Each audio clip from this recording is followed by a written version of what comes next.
All right, welcome back to the Nano Blitz. This is lucky episode 13. Whoa, really? Wah, wah, wah. Yeah, Yeah. that was my take on ominous music. Okay. There's a lot of good. Oh, that's A lot of good 13s out there. Dan Marino, we're number 13. I mean, he never wore a championship, but that wasn't his fault.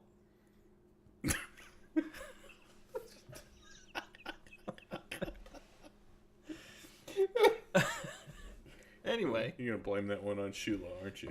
I thought it was Ray Finkel. Yeah. Laces were supposed to be out. So maybe it was Dan's fault. Way to go, Dan. Yeah. Good job, Dan.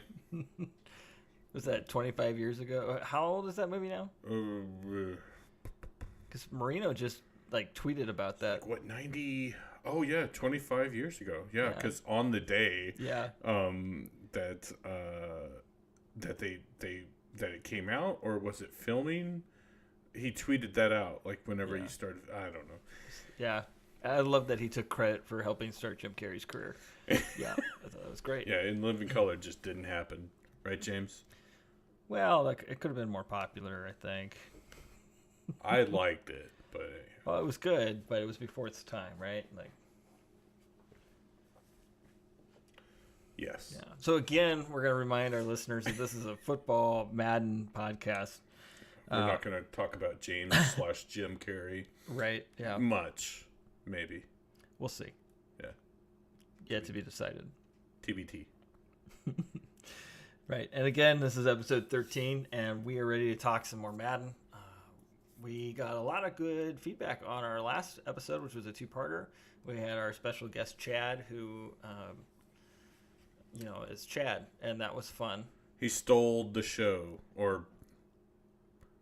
for I think our 2 listeners are now up to maybe 5 or 6, maybe? Yeah, maybe 5 or 6, because we had Ryan Tannehill locked in. Yeah.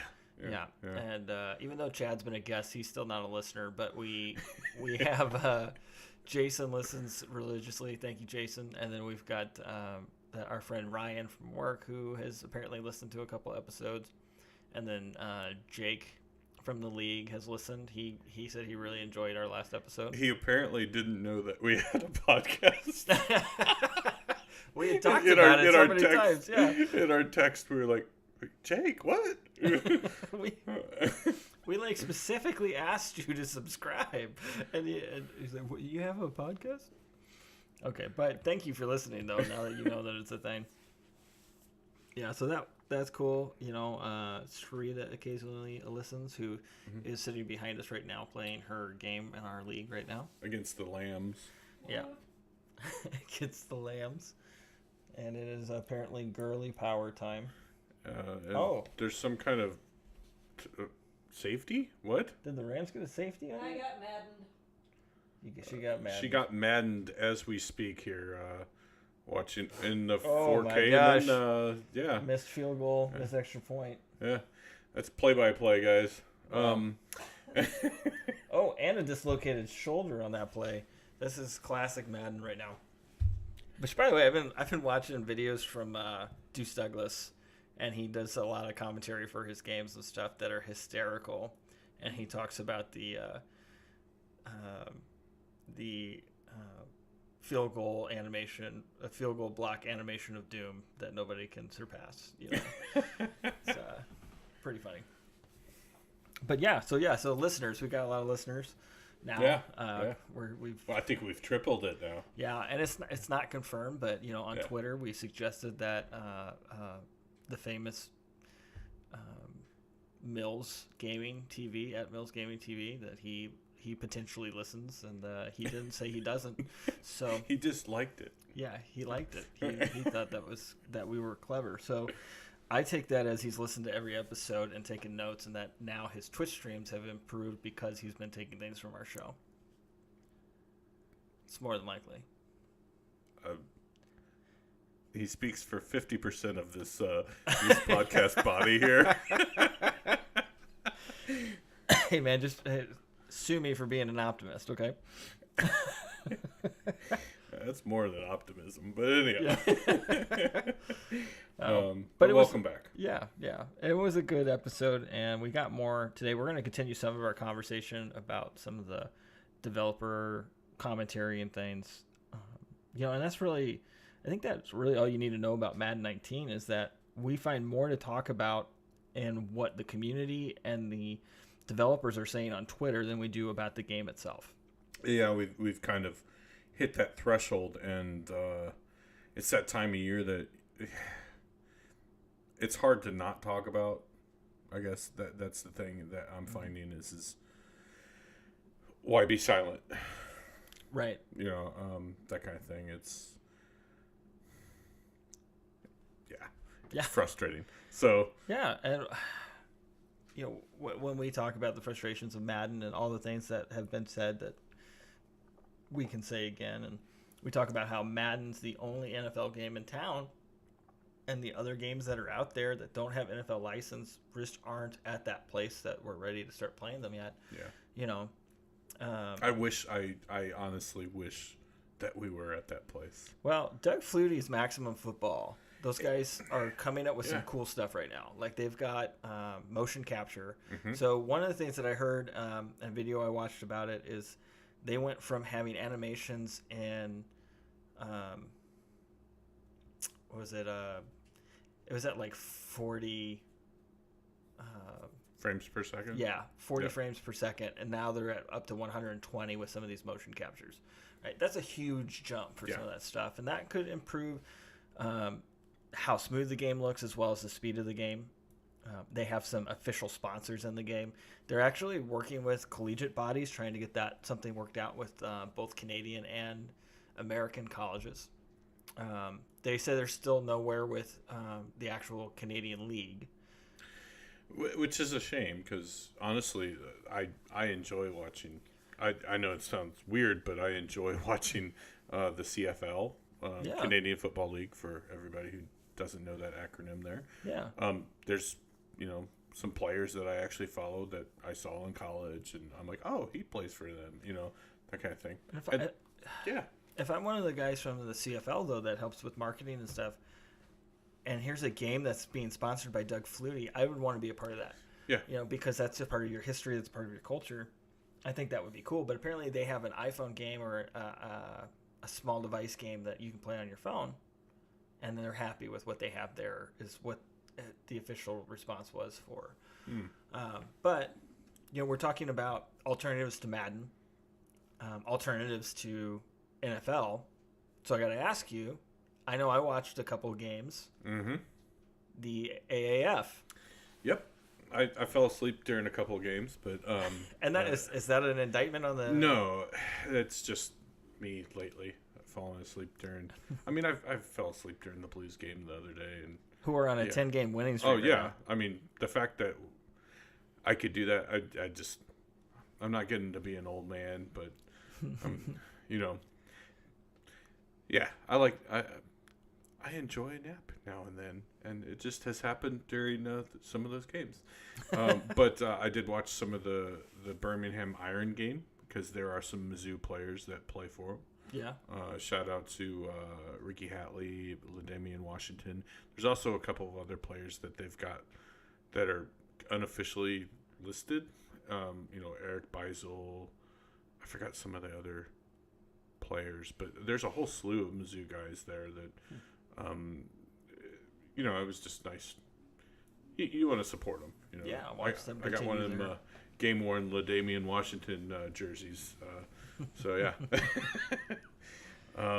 But yeah, it's kind of exciting to see something different. I guess that for me, like I enjoyed actually the original XFL. Okay, yeah. I watched it every single weekend. I know it's weird to think of, but I'd sit there at my computer on my dial-up internet, and yes, I did say that.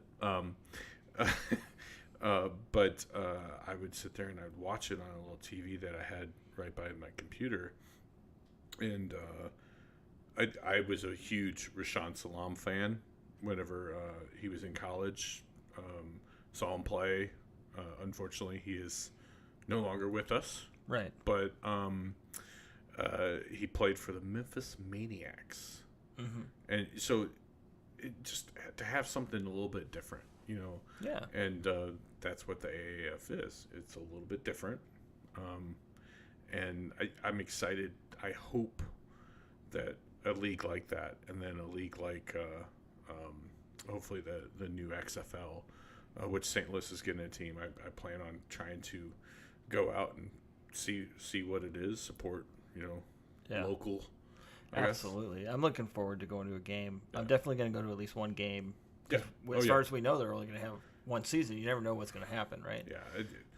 USFL, I think, is the only, other than the World Football League, but the USFL is pretty much the only one that's gone 2 seasons or more.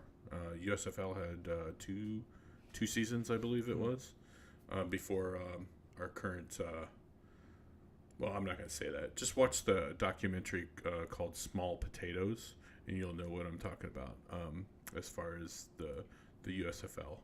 But we have a lot that, like, each evolution, and I'm probably getting on a little bit of a tangent here, but we have the current NFL as far as salaries and some of the dynamics of that. We have the USFL to thank for that because they changed some of those dynamics. I mean, USFL had Steve Young, Reggie White, Jim Kelly, Herschel Walker, like all of these really, really, I mean, they're Hall of Famers. Yeah. They were in the USFL, like for the 2 seasons that it existed. Pretty crazy. Yeah. And then the XFL, we have camera angles and all those kinds of things that have kind of come along. Like every single time that there's something that can kind of oppose the league, or like there's something that it contributes to the game of football, which you and I obviously love. I mean that's innovation. Exactly, and I just hope that they can stick around long enough so that there's something else there. Well, the more variety you get, if you get any type of, I don't even know if you want to call it competition, but anytime you have something like that you can draw from to make your product better, it makes everything better. That's why monopolies are such a bad thing, in most situations, right? When you have a monopoly, there's no pressure to improve. And we talk about that with how Madden works, and that's the same way with the NFL. The NFL can sit up there and say, we make enough money, we do well enough, we don't need to improve the game.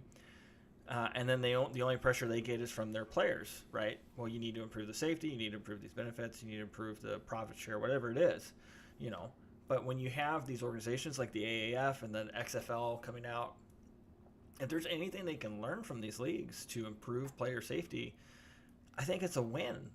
We should have more football, we should have more ways to play football, and we should have more things to look at and sample. And so I'm excited about the XFL coming. I watched a little bit of the first game with San Diego and San Antonio. San Antonio's actually doing pretty good. They are. They're off to like a 2-0 start, I think. So I watched a little bit of that game, and I watched a couple plays from like Salt Lake this weekend, and it was cool to see Mike Martz on the sideline again, head coaching the San Diego team, and Moose Johnson was the GM for San Antonio, which was kind of cool. And you can see how the AAF is trying to have a partnership with the NFL. Yeah. Which I think is their plan for longevity. In fact, some of their games are on, like their primetime ones are on the NFL Network. Right. Yeah. Rather than the CBS. So, yeah, I mean, there's something there.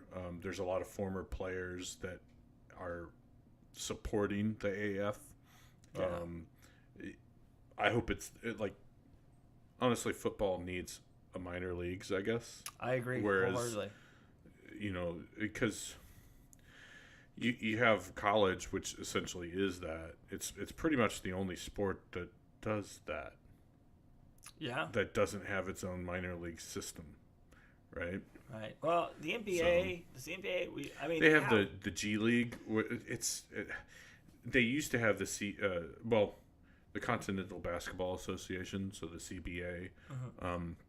It was like whenever I was growing up, definitely in the 90s and stuff like that. It was there. It was present. But it wasn't necessarily. You mostly have foreign teams, like Right. You can go that kind of international. thing, and Yeah. because they can make a crap ton of money internationally, Yeah. that kind of thing. So, Well, yeah. I know what I really liked about the AAF was how accessible it was for me to watch a game. Yeah, I mean, you can go online with it. CBS had it there. I didn't watch any of the NFL Network stuff I didn't because I don't have NFL Network currently. Exactly. It's really hard. Like I don't. Yeah. It's really hard for me to watch NFL games. Well, first of all, I rarely try to watch an NFL game at this point. I don't. You know. Yeah. But like the only thing that got me to watch any football last year at all was that when I noticed that my new TV that had Amazon built into it, they were doing Thursday night games on Amazon, and I could just stream it for free. And I was like, oh, that's kind of cool, which made me watch a little bit of that San Diego Kansas City game, which was really wild. That was. Yeah. Why is he wide open like that? Come on. Yeah. Anyhow. And that was the only game I watched all year. Right? Okay. You know, okay. and I don't think I watched any games the year before other than the Super Bowl, right? So, you know, accessibility is a huge thing for me. And each week I could just pull up my phone. I was at work on Saturday, and I'm on my 15-minute break, and I pull up the AAF.com. Yeah. The top thing at their website is here's the live stream of the current game. Yep. You know, right front and center, right there. They don't do it for every game for contractual reasons, but they've got that all down. And if you don't have that, they have an app that lets you. It's funny. It puts little mini players on a field, and you can watch them in real time. Because they actually and they have technology that it's actually following the player. By the way, Right. like there's innovation for you, right? Exactly. That's way beyond anything the NFL's done. Exactly. And what they're doing, like. If anybody hasn't watched it, I do suggest like at least watching like on decisions and stuff like that. They take you into the booth and have you hear some of those decisions. Yeah. Like there's a transparency there that the NFL does not have. Exactly. And that's pretty cool. Like that's innovation that hopefully will improve, especially since we're in a digital era, hopefully improve and that game. Yeah, and that type of innovation is based off fan feedback. They hear what fans don't like about the NFL, and the NFL is too proud to change, and they say, we'll do it this way because the fans like it. And also the NFL may have the whole contractual, you know, between the players or whatnot. I mean, there's a lot of dynamics there. Sure, I understand. But I'm all about blaming the NFL if you want to. Yeah, why not? There's a big dog in the room. That's, you know... But yeah, I mean, I'm excited. I hope that the stuff works. The only thing that I will comment, really, and I know that you're going to believe the same thing is to tie into the actual topic of our podcast. The uniforms are kind of like the pre-scripted uniforms that you get for like team relocation. Yeah. They look so much like the Madden ones. You know, am I wrong? Not really. You're pretty right. And some of them look better than I would have thought they would have, you know, but like there's like the black and yellow I think it's the San Diego Fleet. Yeah. Looks just like the San Antonio Marshals from Madden, right? Yeah. So there's some stuff in there, and there's the Salt Lake Stallions have a similar color scheme to the Salt Lake Flyers, which was a thing. Like I think Deuce Douglas was doing it in the AAF league where he was doing the Salt Lake Flyers and trying to recreate that team on Madden 19, which is funny. That's crazy. Yeah. But you could almost like. Even the logos for the teams. Even the logos for the teams are kind of like Madden logos. Very much. I'm so. like, wow. So did they just copy paste a little bit there? Which the Madden stuff isn't as good as I'd like it to be. Some of them are good, and some of them are not. Yeah. But they don't have enough customization for you to make it look exactly how you want it. Yeah. I'm going back to like Madden 2001. I've not always liked their pre-created logos. No, I don't. I like the 2008, 2009 Madden where you were able to build your stadium, and we've talked about that. Actually, I think even in one of our last episodes, how you had that customization. It was one of Chad's favorite things to do, and it's not in the game anymore. Yeah. So, yeah. But the AAF was fun to watch. Yeah. It was very accessible, easy to watch. Some of the play was a little sloppy, but first 2 weeks of a new thing with players that aren't really playing in the NFL, it's fun to see guys like Hackenberg out there throwing the ball. To know that Mettenberger is his backup quarterback, who was my quarterback in Madden 16 with the Cowboys, right? Because he had that killer throw power, which was the only thing that matters. With 95, 96 95. throw power, and then you have, what's that running back who from out of Alabama, Trent Richardson. Yeah, he's in Birmingham, tearing it up. Now I would like to see somebody else get I would hate for him to monopolize a lot of the carries there because he's already had a chance. He's not getting back to the NFL. No, he's been out a little too long. Their quarterback, Luis Perez, I think that's his name. Okay. He's the one who obviously is getting a lot of the hype. Birmingham's quarterback. Yeah, and but I've seen some good plays. Some of the plays though, it's like, was that a good play or was that? Oh, there was a interception where a guy from I think it was the guy from San Antonio made a pick off San Diego in that first game, and it was really clutch interception. But at the same time, that quarterback put that ball in the wrong spot. So does that translate to the NFL? And we'll have to wait and see how these guys do if this becomes a farm league. I think best case scenario, you have the XFL come out next year and they do really well, and maybe someday we see an XFL AAF merger. Or you have the AAF champion going against the XFL champion. Exactly. Because that's exactly what used to be before the NFL. Well, you had the NFL and then the AFL. Right. And obviously that whole merger and everything like that. But that champion played the other champion. Yeah. But then if they can both become some type of farm system for the NFL, and you've got 16 teams to do the farm system, I will say I like that the AAF picked more cities without pro football. Yeah, like San Diego, San Antonio, Birmingham, Orlando. So there's a lot of places. Yeah, Spurrier's in Orlando. That's so interesting. Salt Lake. Who's in Orlando? Spurrier's the coach in Orlando. I did not know that. That's awesome. Yeah, they got a pretty big name there. Man. And obviously, I think we talked about it last episode how in the XFL, was it Dallas? Yeah, we didn't. Yeah, Dallas. That's been announced in between, but they've hired Stoops. Yep. Yeah. So they're going out and they're more power to them. Let's hopefully they can get enough sponsorship and enough money made so they can keep this thing going. Yeah, they look like they're doing it the right way. AAF looks like they're doing it the right way. In the end, it means more football if everybody succeeds. So I hope that's the case. Yeah.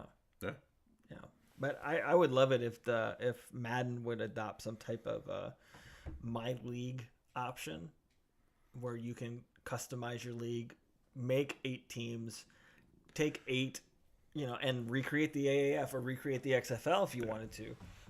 That would be perfect for a small league like ours. Oh yeah, you got a 6-man league. Yeah. That would be a really cool thing to do. But I doubt that's ever going to be the case because the NFL won't allow it. But anyhow, yeah, we'll see. We'll see if anything changes. But man, that's probably enough talk about minor league football. It's still professional. It's okay. Yeah. I guess the next topic at hand, and Tim has a whole bunch of material. We've had a lot of text back and forth about this lately. This is kind of the meat and potatoes, the main course, so to speak, of our talk is commentary, I guess, via the Twitter wave. Yeah. From Twitter's had me licking my chops for the last 2 weeks. Yeah, it's been pretty juicy, I guess I would say. Yeah. Some of the. So here's the thing. I do not like completely negative and I said that with a do not, which is bad. But but like I just don't want people to troll or kind of say, "Hey, this is trash." You know, like trolls are bad. They'll say that. Okay. Okay. Don't like trolls. We don't troll anybody. Except Chad. But he deserves it.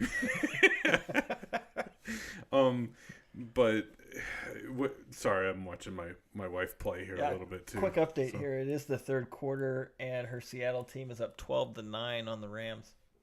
Yeah. I give her full permission that if she wants to, if the Rams end up going up because she's getting maddened, and I'll get back to that. Yeah, she could restart that game. I would let her restart it just because she's playing the Rams. Exactly. Yeah. But League rules. League rule. If you're losing to the Rams, you can restart it. The Rams or the Patriots, you're good. We've talked about this, right? No hard feelings. But where was I going with all this? Well, we were talking about Twitter and trolling, and then we stopped to troll the Rams for a minute. But yeah, but there's a lot of stuff on Twitter, and people attack the devs on Twitter all the time, and which I don't agree with. Exactly. I'm never going to condone that.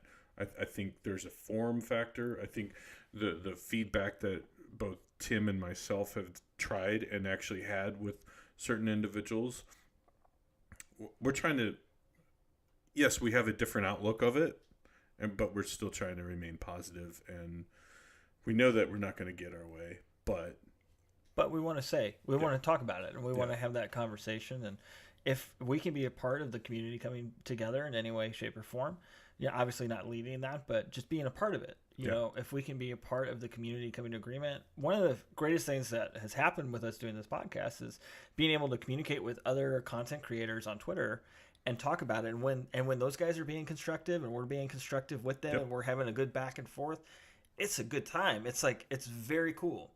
But I always have wondered if Twitter was a good place, and we talked about this on a previous show. Is Twitter a good place for devs to take feedback? And they have asked for feedback on Twitter. Yeah. And, well, you know what? You just put a target on yourself and said, shoot at me. Yeah, because Twitter is kind of like, it brings out the worst. And, I mean, it's the only social media that, honestly, I'll use because so many people in the media for the teams that I follow or a player that I follow or something like that is their main thing. Like I'm not into Instagram and Snapchat, and that's a completely different kind of social thing. And Facebook is definitely not my forum. I think I'm not going to go there, but but so Twitter has been the one that I've chosen to use in the past almost 10 years. And it's kind of become this, but there can be some positive stuff too. But we're here to talk about the negative. Even though I said we're gonna do it in a positive light, but we're actually gonna comment on some of the. I think one of the things that we wanted to bring up was, we mentioned that these devs get trolled all day long, and one of the devs. Clint Oldenburg has been essentially silent for months. Yes. And put it this way, we do respect Clint not only for his previous career but for his career now. Yeah, and it's his prerogative to not be vocal on Twitter.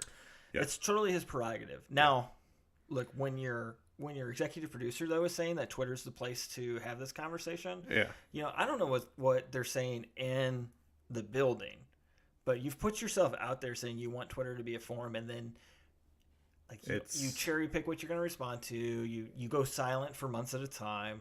I get it. You're a human being. I think instead, though, I'm not saying that you're at fault for not responding or how you're handling Twitter. I think you're at fault for using Twitter to begin with for this. It's not the right forum. Yeah, it's just not. Right. And you could have your own thing to aggregate data. Right. Now they've made a mess of their forums, their EA forums, and they were like non-existent for a while, and then they're hidden and it's hard to get to, and then they want you to go use Operation Sports, and those really aren't the ways to do it either. Right. So there's got to be a better way. Maybe if we can figure out what that is, we can market it and get some money off of it. But yeah. But Clint started responding to some stuff. Yeah. And I think he responded. I think you look at who he was responding to, and I think he cherry picked who he was responding to. Yeah. So you had like your boy Savage, who I think I mentioned this earlier. I think he's a YouTuber because his name is your boy. So he's got to be a YouTuber. He is a YouTuber. Yeah. It's your boy Savage. Yeah. Have you ever heard me do my YouTube Madden impression? Like every Madden video or NBA live video or NBA 2K video when it starts. What it do, YouTube? It's your boy. Hashtag nation. Yeah. Exactly. Every video starts that way, unless it's some, Yeah. There's a few guys that have their own niche, but there's so many people that are doing that shtick. Yeah. It gets. I watch their content to a degree, but I do think I gotta fast forward for those first 10 seconds. Or actually, usually they have some kind of mutt coin thing, so I fast forward past that too. But anyhow. Right, yeah. Anyway, I'm sure your boy Savage is doing great work on YouTube. Anyway, he made a comment. He posted a video of bad gameplay from Madden 19, which is a dime a dozen right now because everybody's got a video of bad gameplay. And they're posting it like crazy right now. Right, and this is for Mutt, by the way. And exactly, which is their moneymaker. If this group is upset, then you're gonna lose. So he posts this up and he says something like, "I swear," and I'm just kind of quoting this. This is paraphrasing. He's like, "I swear, if Clint Oldenburg still has a job next year, ... And Clint responds to him with, "I'm not going anywhere, my friend." Okay. Yeah, after silence. Right, after silence. So he's been here or there, but it's been months since we've heard anything from Clint, and he responds to this with, "I'm not going anywhere, my friend." And I think he probably has a previous relationship with your boy Savage. That's not his name, obviously, but it's the only thing I have to reference him by. So Clint and your boy Savage probably have had some type of interaction before. He might even be a game changer. I don't know. I don't know if he's one of the game changers. But he's popular in the community. Yes, right? He gets a lot of hits. Yeah, so Clint's probably had a conversation with him before, so he says, "I'm not going anywhere, friend," which is really kind of a little jab. I'm going to call you friend after you just called for my job, just to let you know that I'm not. Yeah. I don't have plans to leave the company, right? And somebody else responds, and I don't think this person's anybody of relevance, other than they are who they are. So I'm not going to say their name, but this guy comes on and says, he retweets Clint's "I'm not going anywhere," and says, "This is why I'm done purchasing this game." And Clint responds. And this is where I think these devs get themselves into trouble. We talked a little bit about this a little bit last time. When the devs are responding to criticism or even fake criticism or even poor in taste commentary about their jobs, man, do they become defensive. I understand from one standpoint because they want to take pride in their work. I've said this many a times. I get that. Right. Still, but, yeah. The things they say, though, as a representation of EA and Madden, if I behaved this way on social media and representation of my employer, I would not have a job. I definitely would not have a job. Right. I wouldn't have it. I'd be fired. Yeah, because people don't look at this as positive. This isn't positive interaction with the community. This is, I'm taunting you, I'm goading you, I'm responding to you trolling me. Don't feed the trolls, man. So Clint responds to this guy who says because Clint still has a job, he's not going to buy the next game. And Clint responds and says, "I'm curious if you could explain why. You don't know me or what I do. I'm not the CEO, the EP, the GM, or the CD. I'm a member of a team consisting of hundreds of people. How does getting rid of me improve your experience as a gamer?" Which I get his the justification, but it's also kind of like a jab to the jab. Yeah. You know, like, but it brings up the biggest thing, and I'm gonna let you go into this because I know, like, getting ready for this show, man. If we were recording, you would hear a lot of singing from me. I don't know why, but mostly it Yes happens. songs. Yeah, it's I don't know. It's because I'm a owner of a lonely heart. Better than a broken heart. Yeah, see, he gets it. I complete you. That's what this Yeah, is. yeah, it's better than no. It's yes. Yes. But I'm gonna let him kind of go into this because I think Tim can really kind of speak to it maybe even better and more succinctly than I can. Okay, yeah. Well, I think there's a couple things to go into on that tweet. So Clint wants to know why are you calling me out specifically? You don't know who I am or what I do. That's not true. Yeah. We do know who you are. You're on Twitter. B, you're on the credits of the game. And C, you're on LinkedIn. If you just go to LinkedIn and look up Clint Oldenburg, you'll see that Clint Oldenburg's title at EA Tiburon is lead gameplay designer. So here's the thing. The complaint in question was about gameplay. Gameplay sucks. They're blaming Clint for it. Clint wants to know, why are you blaming me? Because you're the lead gameplay designer. Yeah. Now, maybe I don't know what all that entails, but I know it was a promotion because you only took it over last year, right? So Clint took a promotion. It sounds to me, based off his LinkedIn profile, based off of the interactions that have happened on Twitter, based on everything involved with this, he's the go-to guy for gameplay issues. He's the go-to designer for gameplay at Madden. If there's a gameplay team, he's at the top of that team. I know what it means to be the leader of a team, and to be the leader of a team means you're responsible for the production of said team. Yeah. Yeah. Now, whether or not it's your boy Savage's job to call him out for that production, And he could have done it differently. right? That's another question. And Yeah. the guy who says that because it's Clint, I'm not going to buy the game. Yeah, that sounds like a personal attack to me. You know what? Clint's right. You don't know him on a personal level. Yeah. You don't know what his true goals and motives are. I get it. I would be defensive too. But the problem is, what they're doing is they are taking what your position is at EA and saying that you should be the one held accountable for gameplay because you're the lead gameplay designer. And they're not saying it that way, but Right, they're saying it. that's our interpretation, I guess, of Right, what well, they're trying to get at. Not to paint him as the golden halo, but I think Rex Dixon pointed that out years ago, where he actually made commentary about how hard it was for him to deal with trolls like this, but then came around and said their feedback's coming from someplace specifically, and if I can get to the heart of what that feedback is. Now, Clint didn't try to get to the heart of what the feedback was. Clint tried to get at, why are you calling me out? Yeah, taking it personally. Yeah. And I mean, how can you not? We're all people, right? We're all people. But you got to find a way not to take that personally. And being in the particular profession that I am, like you can't take it personally. Like as soon as you do that, you stop listening, and you start replying. Yeah. And you're not listening in order to actually communicate. At that point. Right.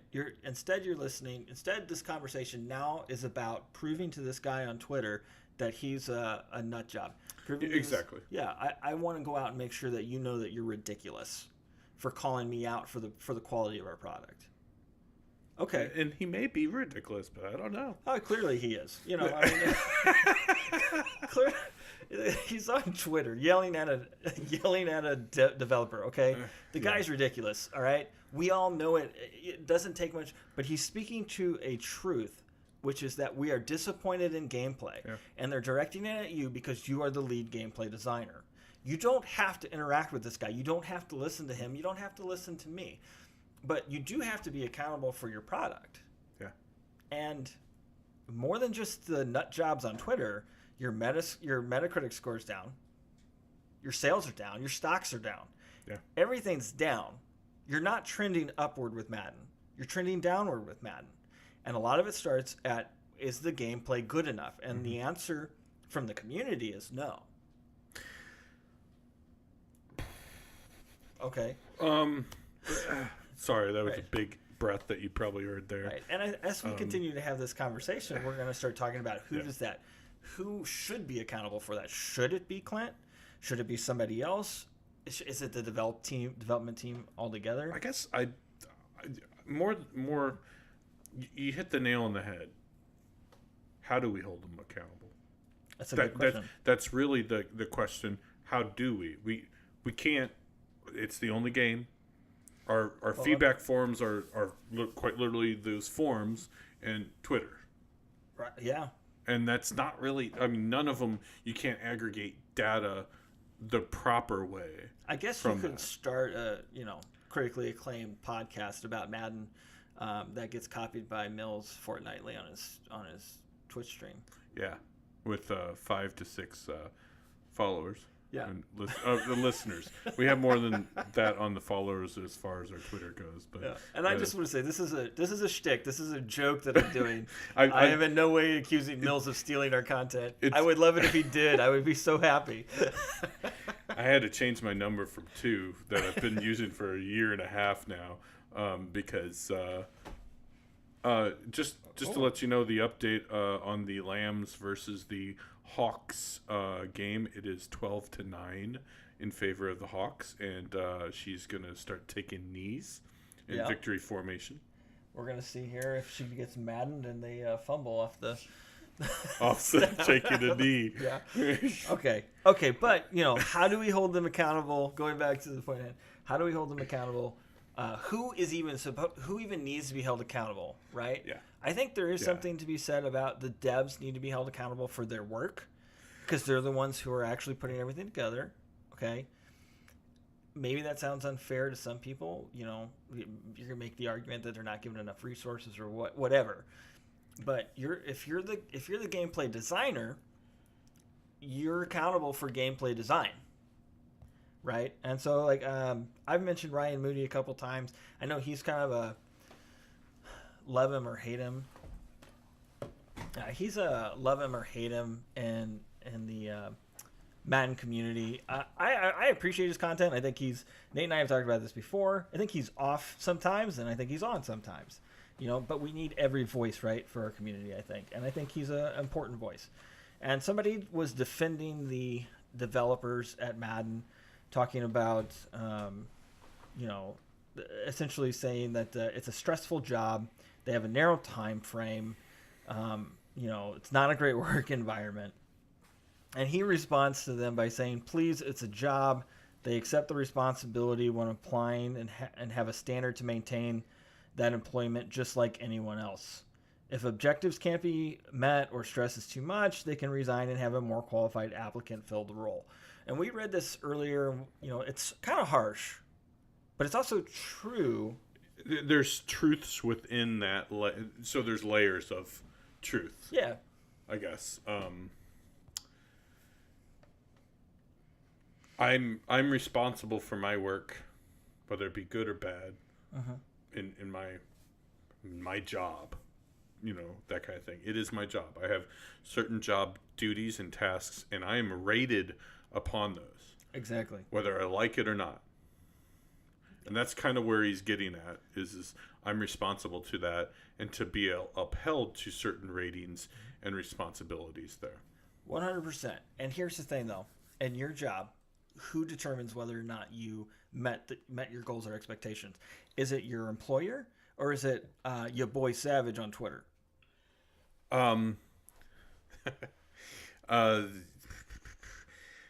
It's a little bit of your boy Savage, and then that has to be interpreted by my superiors and everything like that. But I have to meet, certain metrics and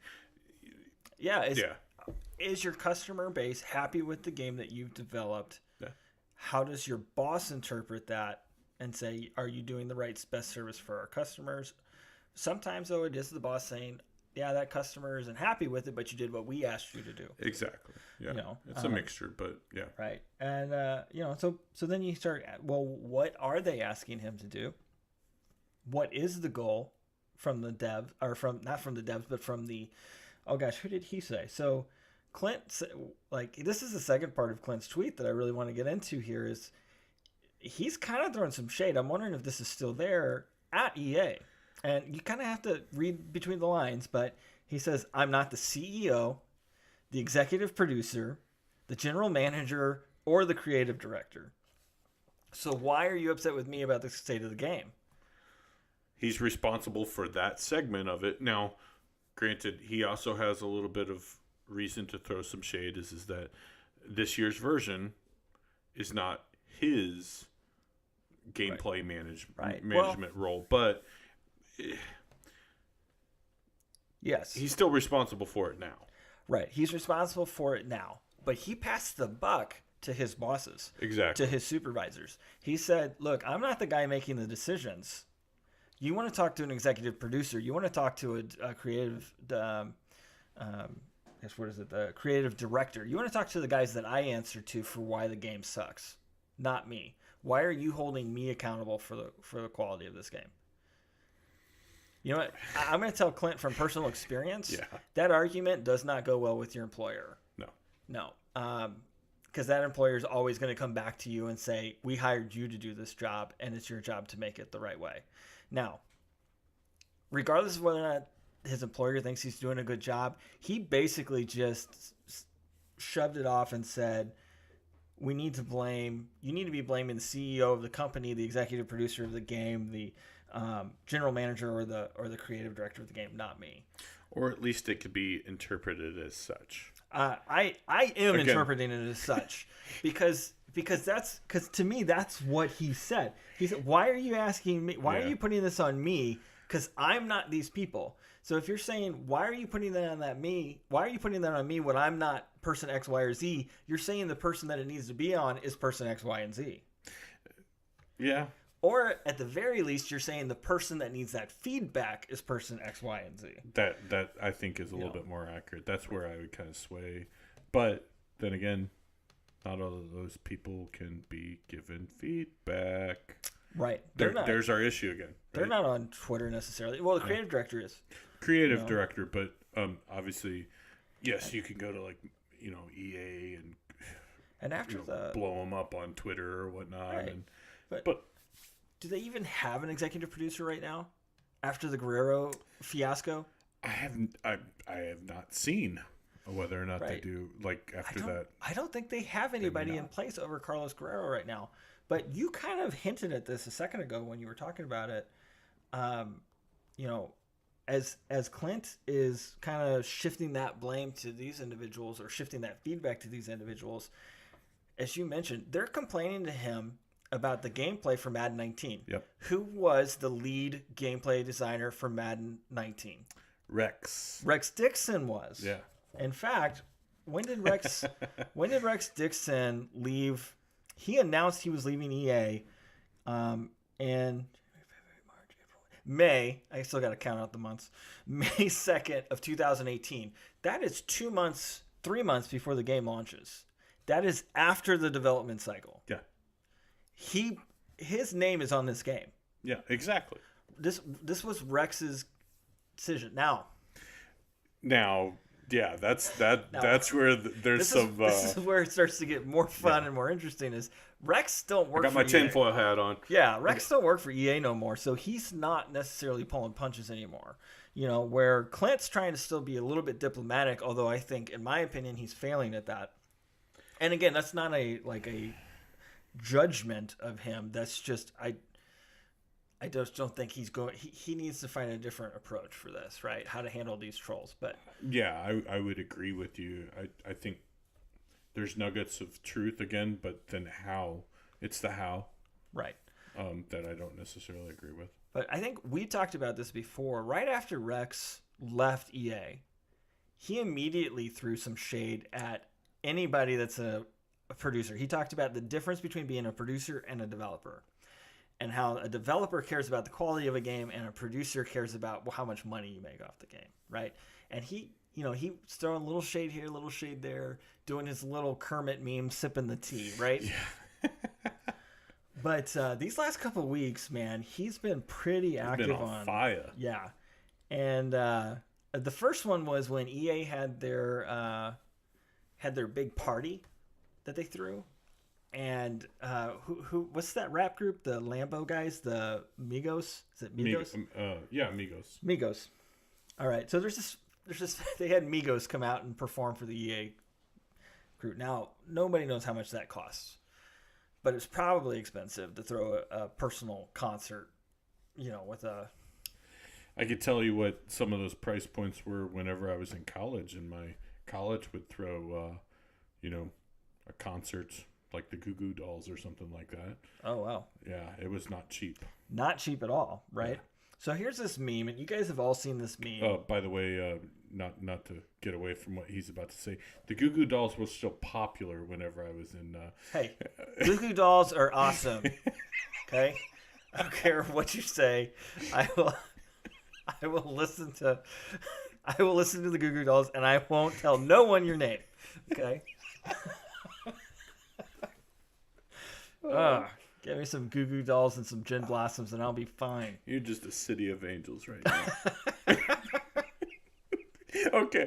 This is the closest to heaven I'm ever going to get. So anyway, this meme is like a boardroom and these guys are talking about whatever you fill in the blank, right? They're talking and there's always the guy at the end of the table who offers a suggestion and then they throw him out the window for offering the suggestion. And this one, the thing was basically, hey, we got this money from these profits. What should we do with it? And then the one guy says, we could hire Migos to perform for us. And the second person says, huge music fest. And then the guy at the end of the table says, we could fix the game.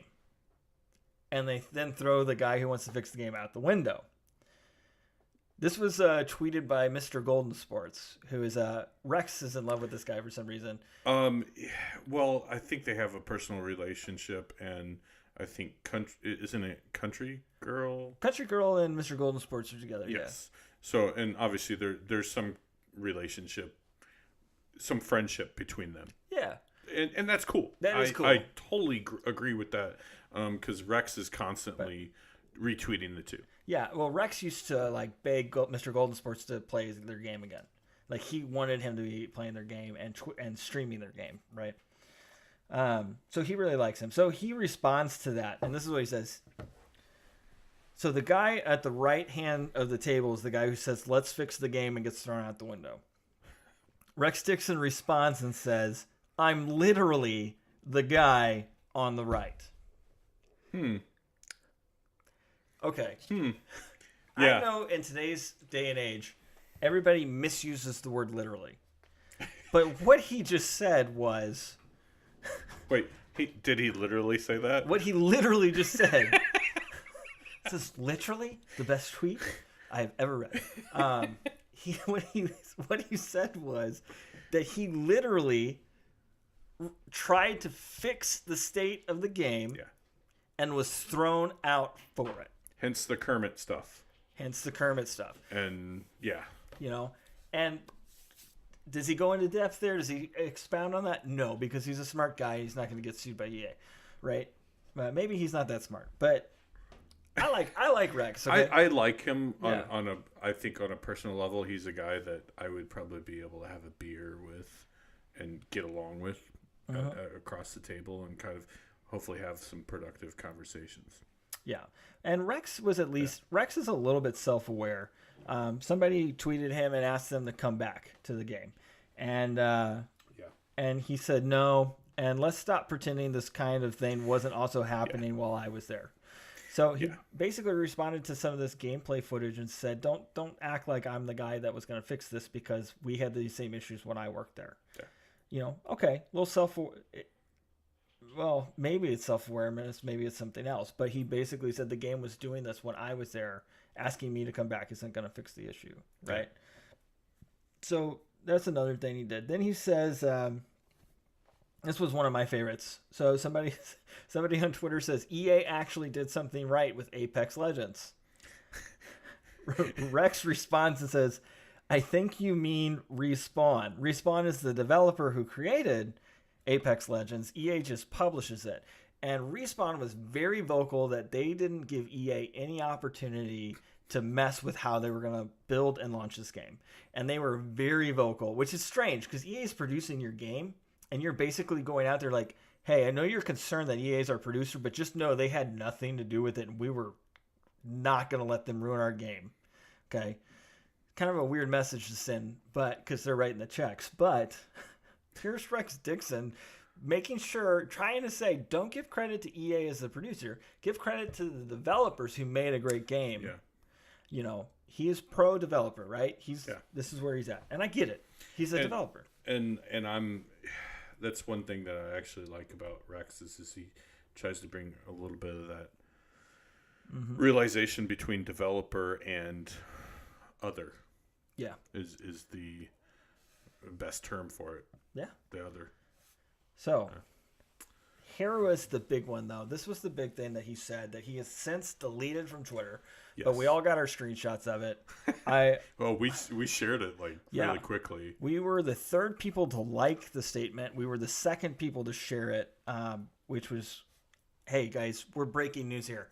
So get us some more listeners, right? Yes. So let's get to 10, guys. Let's get to 10. In response to another fan saying, come back to Madden, Rex Dixon's response was, it's not a fit, man. They rejected my fixed gameplay strategy because it wasn't marketable. Boom. Drop the mic. Exactly. I mean, that, yeah. Talk about an indictment here. Now, I think, here's Rex Dixon. He's the former gameplay developer, lead gameplay designer, former creative director of the Madden series. Okay? And here he is saying, I wanted us to fix the game. First of all, he's acknowledging that gameplay was bad. He's acknowledged it multiple times that gameplay was never met the expectations he wanted for it while he was in his position there. Okay? Gameplay on Madden is bad. This is from your lead developer for the past 4 years or more or longer saying gameplay is bad in Madden. Yeah. Okay. And he's saying the reason it's not fixed is because taking a strategy of fixing gameplay is not quote unquote marketable. Which goes back to his conversations. Producers want to make money. Developers want to make games. So, I think a fair question, and I've been honest, I like Rex Dixon. I think there's probably a lot of truth in the stuff that he's sharing and saying here. But, have you ever had a bad breakup? Have you ever left a job that you thought could have been better than it was?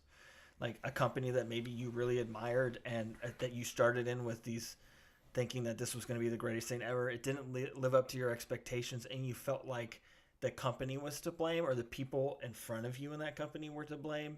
And so you leave that company kind of in a state of bitterness. Yeah. I mean, I think most people can almost say that it's not even a burnt out phase. It's right. Kind of like hey, I need to get out of here because this is something I don't necessarily agree with anymore. Right. And I think you can probably say that Rex did this. Now, not everybody who does that is correct. Yeah. We don't know what Rex's strategy was. He says, I had a strategy to fix gameplay. We don't know if it would have worked. We don't know what it was. We don't know what it would have cut out of the game. Yeah. Okay. And here they're saying, he's basically saying because they didn't want to take the strategy, they instead wanted to do stuff that was more marketable. Well, what does that mean? Marketable would be game modes that are going to draw in more users. Things like MUT. Things like MUT. Oh, sorry. Yeah, I had a sneeze there. Continuing to improve the content in MUT. Adding something like Long Shot because they felt like it was going to be a big thing. And look, the first Long Shot, it was cool. It was the cool thing that nobody asked for. And maybe it got some more people involved. But as we said, it missed the point of what we all thought Madden was about, which was about replicating football. It missed football. Right. So here's Rex saying, saying this, but we don't know what was on the table. We don't know what he was offering in exchange. We don't know what kind of... Here's the truth of the matter. In my mind, if Rex was saying we should have cut long shot to improve gameplay, I'm going to disagree with him. And here's why. NBA 2K has an in-depth story mode and a great franchise thing with quality gameplay. Now, their gameplay is not perfect. Yeah, it's not. It's not perfect. I have some passes on a fast break, and I'm like, why is he passing it there? Right. But anyhow. MLB The Show has an in-depth career mode, an in-depth franchise mode, and pretty quality gameplay. Okay? It replicates the sport in a way that Madden doesn't seem to replicate football. Don't give me an either-or scenario for a $60 game that's been in development for over 30 years. My expectation from EA is that they could do both. Yes. Now, but that would cost money. Yeah, it costs more money than they want to spend. Well, yeah. They've already made more than enough money to pay for it 3 times over. Like, I mean, that is a cash cow every single year. That I mean, so it's like the equivalent of having to buy food to live. Yeah. You have to buy food to live. You got to buy food. Well, EA's getting food money. Well, that gets me to another one of his tweets that I really liked. And we talked about this a little bit before, but this was Rex. He goes, analogy. A family wins 50K. Everyone gets a vote on what to do with it. Mom wants a new SUV. Daughter wants a family trip to Disney World. Son wants to put a pool in the backyard. Dad suggests they pay off the credit cards and high-interest loans. Guess who loses? Now, I think the point, if we're understanding the analogy correctly... Stan Kroenke. Yeah, Stan Kroenke. Oh, sorry. I was waiting there for that moment. If we understand the analogy correctly, what he's saying is that the people who want the bells and the whistles, the fun, exciting thing, are almost always winning out over the people who want to do the responsible thing, right? That dad that wants to pay off the loans is probably more concerned about making sure that they can pay the mortgage than he is about whether or not they have a pool. What's the point of having a pool in the backyard if you lose the house, right? Yeah, but that water's nice and cool. Yeah, for the 2 minutes you get to enjoy it before you get evicted. Yeah. Right? They can't take me away. Is your dog paddling away? I think that's, exactly. Sorry. Like, sir, you have to get out of the pool. We're trying to show this house. So I think what Rex is getting at, though, is he sees writing on the wall of if the game's not good, the bells and whistles don't matter. Okay. And if we can't have a good game, then there's no point in putting the bells and whistles on it. We need to put our attention back on making the game feel like a good game. Yeah. Okay. Fair enough. But he is putting this square on the superiors at EA. Yeah. Gosh, how did Clint put it? What were the... but he's putting this square on the people at EA. He's putting it on the CEO, the executive producers, the general managers, and the creative directors at EA, saying, these are the guys... Well, I would think that's Tiburon and then EA and then NFL. Like, there's a chain. There's a chain, right? Yeah. You know, these are the guys that are preventing us from making the game better. And I have to assume that when he says make the game better, he's talking about fixing gameplay. Yeah. Right? I don't think he's talking about features and franchise mode. Wait, there's not going to be another Long Shots 3? It is confirmed that they're not doing Long Shot 3. Thank God. And there's actually some rumors that they're replacing it with a career mode. But it's not confirmed. But some guys like Eric Rayweather and Gut Fox have jumped on that bandwagon, saying that they think that's what it's going to be. And they're in the know better than we are, but... They are, though Eric Rayweather said he's pretty much guessing. So, but still, like, they're involved, right? So that's what they're predicting. We don't know. I'm not going to speculate. We'll have to wait and see. It definitely would be better than Long Shot in my opinion. But back to the point at hand, does it matter if the gameplay still sucks? Gameplay is kind of key, right? I mean, you can have all the features, the bells and whistles, but if you have a game that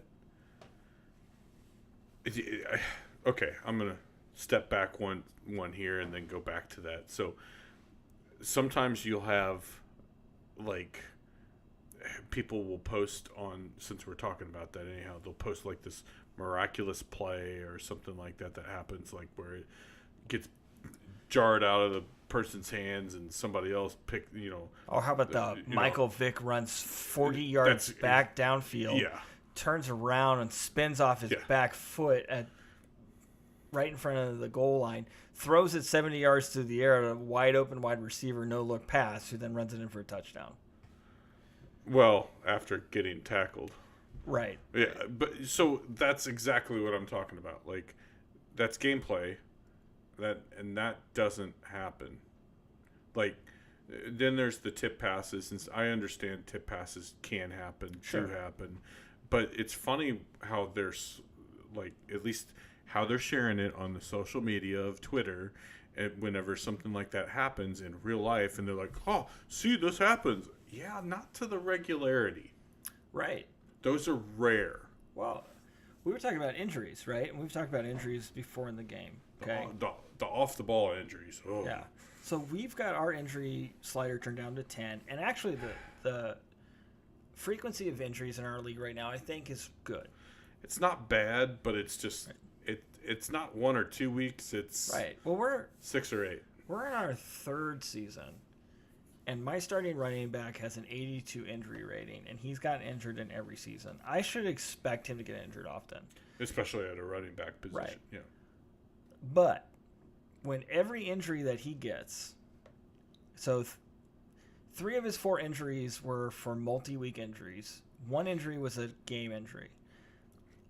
All 4 injuries came in the final 4 weeks of the season on his first play of a game. Like his first touch of a game. So it's, I get the ball off the kickoff, I go to hand the ball off, my running back is tackled, and he's out. One of the things we talked about with injuries the last time we talked about this, way back when the game first came out too, was in our test league when we still had the thing set up to 50. How in 2 consecutive games that I started 2 consecutive leagues with that setting up to 50. And in the first game of the season, on the preseason, I got the kickoff, went out and ran a play, and had a person injured on the first play of the game. So the consistency on which it occurs and how it occurs feels incredibly scripted. And that's a gameplay thing. Yeah.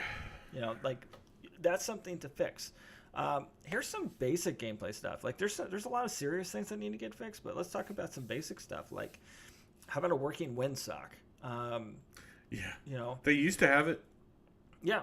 How about if the kickoff team audibles to an onside kick, the cinematic camera doesn't prevent you from seeing what's happening on the field. Yeah. That's been happening for a couple years now. It's been happening since Madden 16. Since Frostbite.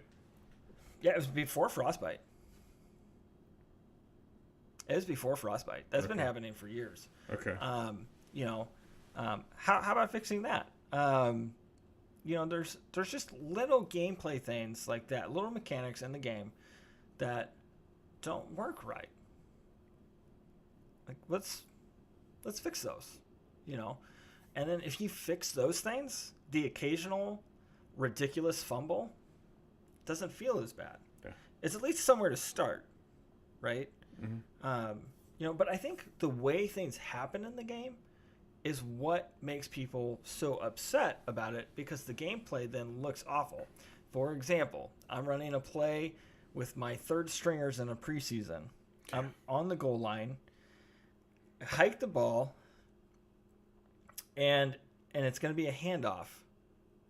Well, the ball sails right past the quarterback, who continues to go through the animation as though he has the ball and hands it off to the running back, who continues to run forward. And the ball is just gone. Now, here's the thing. I don't think that snap fumbles are in the game. I'm pretty sure they're not. Like, they don't fumble snaps, typically.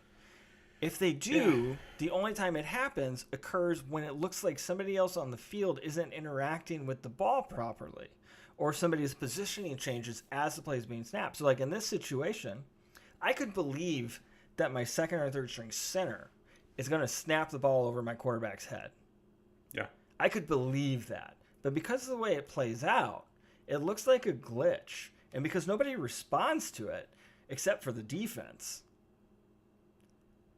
Or if the offense somehow miraculously does, that offensive lineman usually misses it or stands right by the freaking ball. Right. And can't get to it. Right? Sorry, I said freaking. That's okay. Right. Lasers. So gameplay sucks, man. And let's just put it out there. Gameplay is not good. You know what? And frankly, if you're going to say give us feedback on Twitter and you're the lead gameplay designer, then guess what? People are going to come at you. Yeah. Deal with it. Find a way to find the constructive criticism and ignore the people that won't give it to you. Which is hard to do. I'm not saying it's easy. Yeah, and you're not going to be perfect with that all the time. But the frequency of that, what I'm gathering is, he personally attacked me. Yeah. That kind of thing. Well, and it gets back to what we talked about in the last episode of you guys just don't understand how hard this is. It becomes a condescension. Our jobs are hard too. Yeah, I've got a difficult job, and I'm held accountable for it. Yeah. Now again, it's my boss who comes and tells me if I get somebody tweeting at me about whether or not I'm performing in my job. I can tell you this though, I'm not responding to it. Yeah. I'm more so laughing. Right. Like, I'm not going to respond to that. That's not the place for that. They can provide feedback to my boss, but as we've already said, that doesn't exist here. There's no way to give feedback. The big suggestion everybody has is don't buy the next game. Yeah. Is that going to work? No, because somebody's still going to buy it. The reason why I'm going to buy it is because of you guys. Yeah. Well, we talked about it with Chad.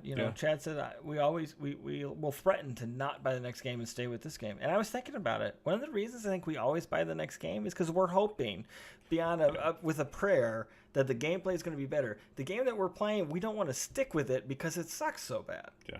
So we buy the next one hoping it's going to be better, and then it's not. So there's not really an option, I think. I think when we really stop and think about it, it's not that we're going to play Madden 19 for another year and then buy Madden 21. It's that we're either buying Madden 20 or we're not playing anymore. Yeah. And none of us want to give up our football yet. Yeah. We're kind of, but we're teeter-tottering. I know that some of the conversations that I've had, my wife, she's like, man, I hate this. Like, just the gameplay, like the frequency of the fumbles and all those kinds of things. And it feels like the fourth quarter, if you're an away team, it feels like it's slanted toward the we've not the yet home team. I mean, yeah, we've not done a conversation about that yet, but that is something that we know exists. And just it hurts me because it hurts her, right? Yeah. And we always find a way to try to adapt or whatnot, but I mean, it's just, it's got a long ways to go, and I don't see that road. Yeah. Well, here's what I would say: if you're listening to this, Ryan Tannehill, and Mills, Jason, Jake now. Oh, apparently. Jake, yeah, Jake. If you're listening to this, what's the answer? Like, how do we give feedback? What do you say? Who should be accountable? Should it be the developers or should it be the producers? Who is supposed to be accountable to this game not working, and how do we get them to see that we don't like the quality of the game? What's the answer? What's your answer? What do you suggest? We can say we're not going to buy it, but again, it only hurts us at that point in some ways, because we're a league that's trying to stay a league. Yeah, we lose connection with friends, and we lose a connection with a sport that we all grew up loving. Yeah, because there's not a legitimate alternative yet. Yeah. I was thinking about this whenever, and this is kind of on the same topic, but kind of a little bit. So, pull me back in if needed. But I was thinking about every single franchise that's out there for sports. If you think about it, there's usually only one that actually survives. So I wouldn't say, like, yes, NBA Live is out there, and NBA Live actually used to be the franchise Oh, for. yeah. NBA Live was great. But 2K has kind of taken over that realm. I would say they hit it hard in 1999. I loved their product from the get-go, that kind of thing. So, but it's pretty much basketball's 2K. People aren't really playing NBA Live. Some people are, but that's the minority considered. I mean, 2K is the way to go. NHL has NHL.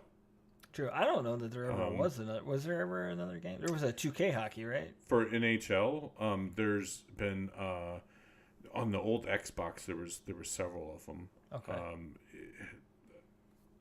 Same thing with like baseball had High Heat and everything like that.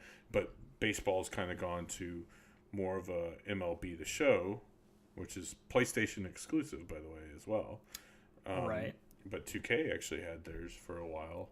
And they stopped making it. Yeah. I mean, so you kind of see what I'm going at with that is that there's really only one game one franchise that really survives in every sport, which is weird. Well, to think of. It depends on what's going on, right? So NBA Live died off and 2K took the hold of that through straight up competition. NBA 2K outperformed them at every step of the way. And now that the league is looking at, they're not doing exclusivity, but they're like really investing their brand with 2K. Yeah. It looks like NBA Live might as well just shut their doors again. And they did, and then they came back. And but now the league is just reinvesting behind 2K and saying 2K is our brand.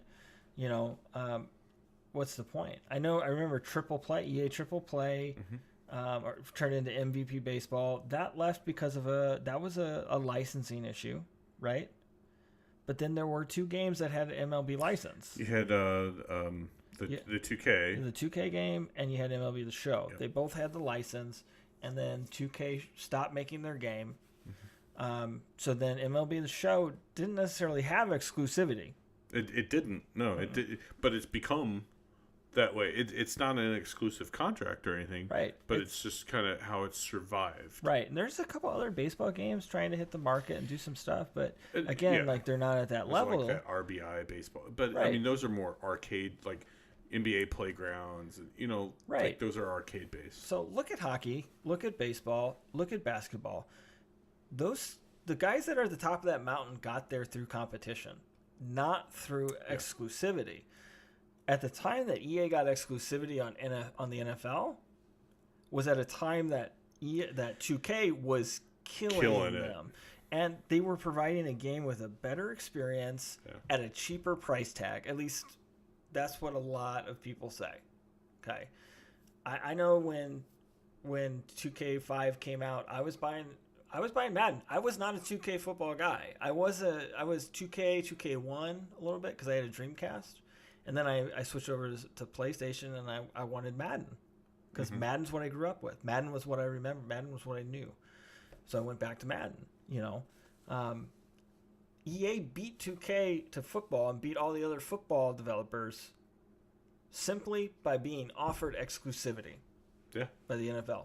They didn't. I would argue they didn't earn it. No.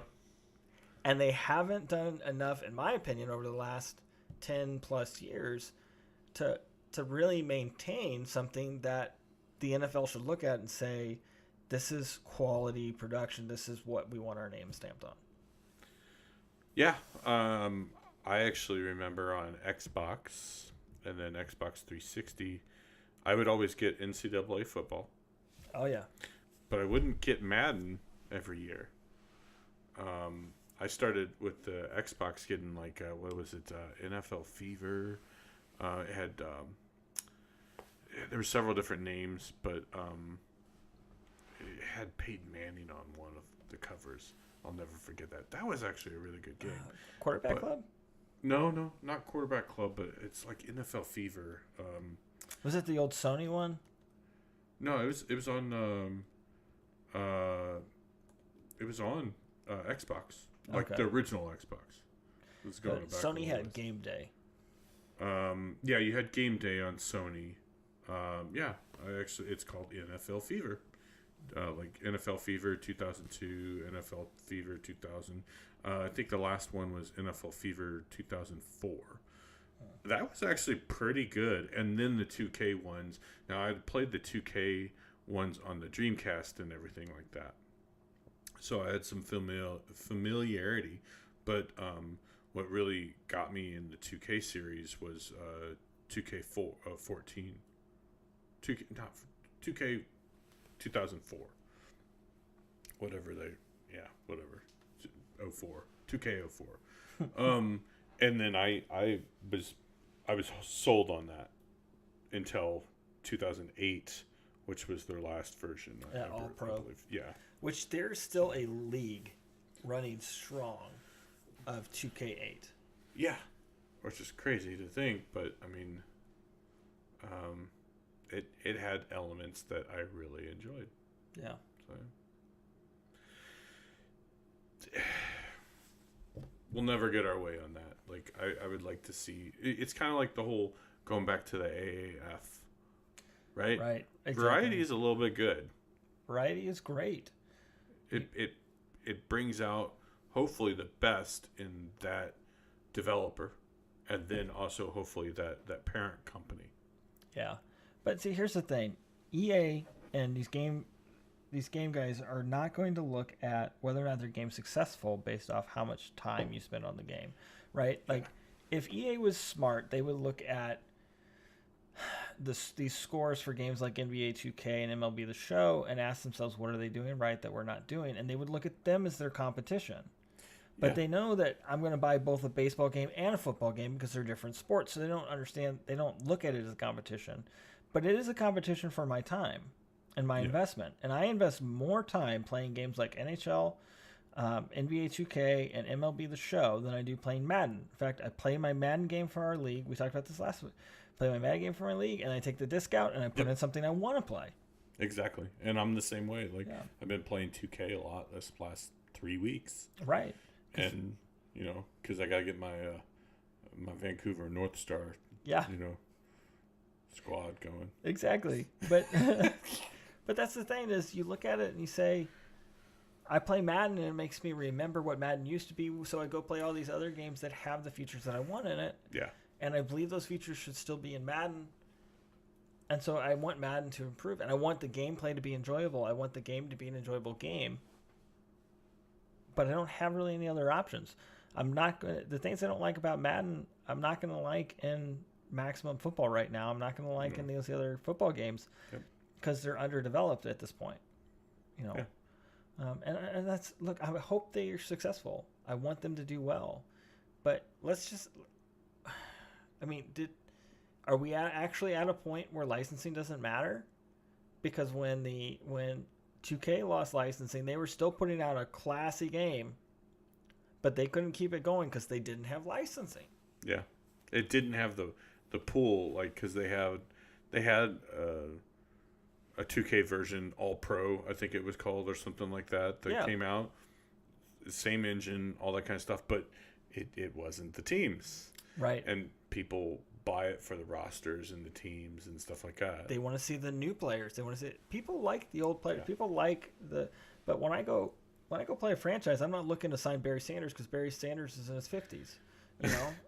I'm looking to. I want to see how Barkley's going to play. I want to see how Fournette's going to play on Chad's team. Yeah, I want to see how Baker Mayfield's going to play. I don't want to go get a John Elway. Yeah. Because you can get licensing for him. That's... Yeah. Now, if you're a MUT guy, with the expansion of Ultimate Team, maybe that's the way some of these guys get back into the game, is they create a game that's strictly Ultimate Team style with nothing but NFL legends, that they get all of that through the Players Association as opposed to the NFL. Maybe they can find a way to do that kind of licensing, and maybe somebody can find a place in the market there. Maybe. Yeah, maybe. But you look at it, the space that these guys are all trying to fill is the franchise space. Yeah. Because that's the base, that's the foundational customer for these games. Sports gamers, excuse me, sports gamers want to recreate their favorite league, become a GM in that league, Yeah. and sign or become a player in that league and accomplish the impossible, right? They want to play out their fantasy in the NFL. They don't want to play it out in the CFL. And get coach of the year. Right, exactly. Every year. Every year. Sorry, guys. Sorry, Jason. Sorry, Ryan Tannehill. Yeah, but you see what I'm saying? Like, now I was that guy. I loved playing Arena League football. There were a couple of games that came out. I was that guy. I loved it. I thought it was great. I liked playing MVP baseball when it was a collegiate game. Oh. That was really cool to me. I liked it. I liked NCAA for the idea of being that, 114th team. And trying to recruit and it's there's something about that was that element of not being in the NFL, but being in something, So I don't know. I could do it, but like the thing I never wanted, I wanted something that replicated reality. I didn't want something where I was getting all-stars and former Hall of Famers and things like that on my team. You mean a Chad team of Right. future Hall of Famers? Exactly. Man. Because Hall of Famers he wouldn't like because they're too old. Right. But as we've talked about, like, gameplay sucks, and like what they're talking about here and the issue that everybody's having with the game is gameplay. We're a franchise first podcast. Gameplay affects every level of it. If you said earlier, MUT players are mad. Competitive players are mad. Oh yeah.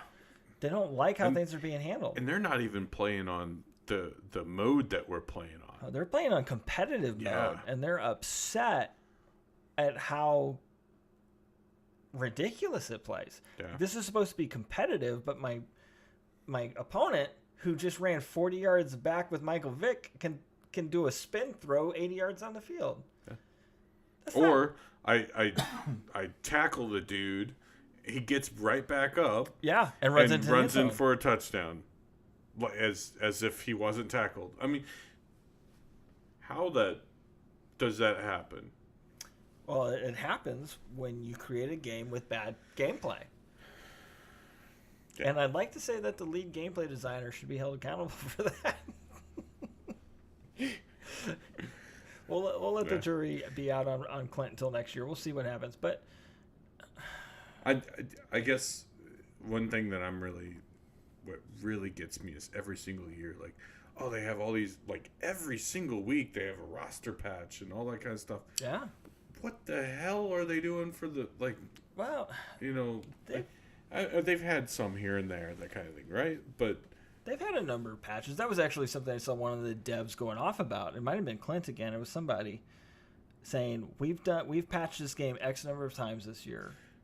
And on one hand, it's like, okay, so you've been trying to make it good. But you're also then saying that you released it bad. Yeah. It's a broken game right off the bat. And we want to say that gone are the days of buying a game that works correctly at launch. Why? And that's with a lot of games. That's not just that's the industry. That's the industry. That is the norm. Mm-hmm. So yeah, but the thing is and it goes back to that main thing. A lot of this is centered on the same thing. So if the developer of it, so in this case EA is the producer of it, right? And then you have the developer, which is Tiburon, right? So you have that dynamic right there. Well, so if EA is just saying, okay, well, I'm going to be able to make X amount of money, blah blah blah, throw in X amount of money so that we can come out. Like, there's a give, and like, where's the standard? Right. And so it's really, yes, you follow the money. And I love, like, developers that can actually say, nope, we're going to release a good product. It's great when it can happen, but we're not in a world where it happens that often anymore. It doesn't.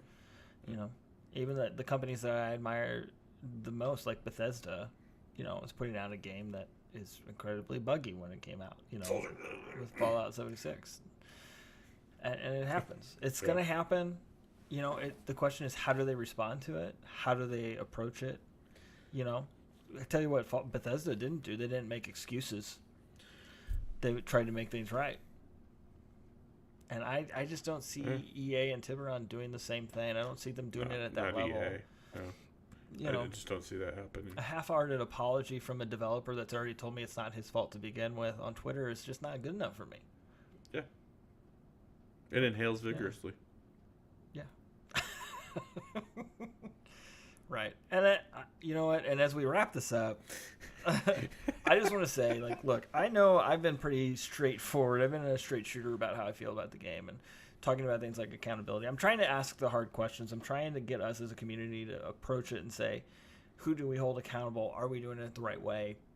I'm trying to hold developers accountable to say, are you handling our feedback the right way? Are you feeding trolls when you should be finding something else? That was one of the feedback somebody gave Clint and said, you're taking the time to do this, but you're not taking the time to fix the game. And then that's when he responded with, we've patched this game this many times. Like, I get it, you know, but the thing is, perception becomes reality, and the perception we need to have is that you are making the game better, and we don't have that perception right now. You need to find a way that you want to talk about marketable. Find a way to get us to think that you're improving the game. Yeah. I think that works. I think the fix the game strategy works. Under the right diagram, you know, like you know, set of things, it can work. Yeah. Yeah. Because it's got to be fixed. Yeah, it seems. I mean, this version's had me at a breaking point. I'm asking the same questions. Yeah. Like internally. Like, why am I buying this? Exactly. I think EA and Tiburon have asked us to lower our expectations since the launch of the PS3. Yeah. I'd say that's pretty accurate. You know, like these next gen systems, you know, since all the Blu-ray and the HD DVD and all those kinds of things, like, yeah, and now the current versions, like, so it doesn't really. It would really take a massive slide of people that just said, nope, I'm just not going to feed it anymore. But then again, it's not really helping right now. Like that individual is not necessarily going to help if they're involved in a league or have that camaraderie. Well, let's say they sell less copies, but they still make as much money as they do off MUT. What does that tell you? It tells you that the franchise only guys stop buying the game. Yeah. Right? So the question becomes, I saw somebody put it out on Twitter, the question becomes, does it go from don't give them your money to you can't expect them to cater to franchise people if franchise people don't buy the game? Yeah. Oh, well, that's not our target anymore. That's not our target audience anymore. They just adjust and go on, and it's... Yeah. It would take everybody to say, nope. And that's just not going to happen. So, or exclusivity not being a thing. It needs to go away. And I blame the NFL for that. Yeah. All right. All right. Well, this has gone on a little long. But good conversation. Yeah. And, hopefully we, even though we were long-winded and everything, we felt like we had to get that out there and talk about some of the commentary and AAF. The works. Make fun of Chad a couple times. Yeah. He needs to play this game. Yeah, he does. He did, but, still, he needs to play. He already played. Yeah. We just advanced. He was the first person to play. Oh, man. But then he's going to play you next week, so that should be fun. Yeah, he sent that, and I sent him a WWE thing, which I do all the time, by the way. That's... Yeah. This is a thing. Anyhow, thank you for listening again, Ryan Tannehill, You're our and favorite. Jason, and I hope if they trade you, Miami gets more than peanuts. that was pretty good. Yeah, it was good. For anybody who didn't see that on Twitter, is the actual Peanut, Mr. guy, Peanut, yeah. Mr. Peanut, said that's not half bad. But anyhow, thank you for listening again, and as always, Chad, play your game. Play your game.